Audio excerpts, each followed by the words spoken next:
জয়গুরু। বছরের প্রথম দিনে প্রত্যেককে জানাই প্রাণানন্দিত জয়গুরু। পরমদয়াল শ্রী শ্রী ঠাকুরের আতুল চরণে প্রণাম নিবেদন করে প্রত্যেকের সুস্থতা মঙ্গল কামনা করে আজকের আলোচনা শুরু করছি।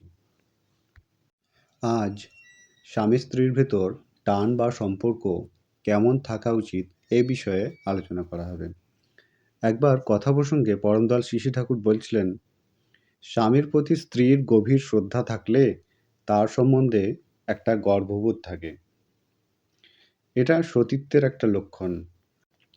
স্বামীর উপর গভীর টান না থাকলে স্ত্রীর বুদ্ধি হয় স্বামীকে দিয়ে নিজের প্রবৃত্তি চাহিদা পূরণ করার।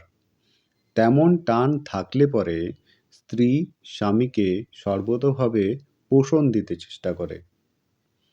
সে দেখে কিভাবে স্বামী শরীরে, মনে ও আত্মায় সুস্থ থাকে ও সমৃদ্ধশালী হয়ে ওঠে। আর তাতেই সে নিজেকে সুস্থ ও সমৃদ্ধশালী বলে বোধ করে। তিনি আরও বললেন, বাইবেলে আছে, স্বামী এবং স্ত্রী যেন এক দেহ, এক মন, এক প্রাণ। আলোচনা প্রসঙ্গে সপ্তদশ খণ্ড, পৃষ্ঠা 296। আপনারা সকলে ভালো থাকবেন, সুস্থ থাকবেন। সকলকে জানাই রানন্দিত জয়গুরু।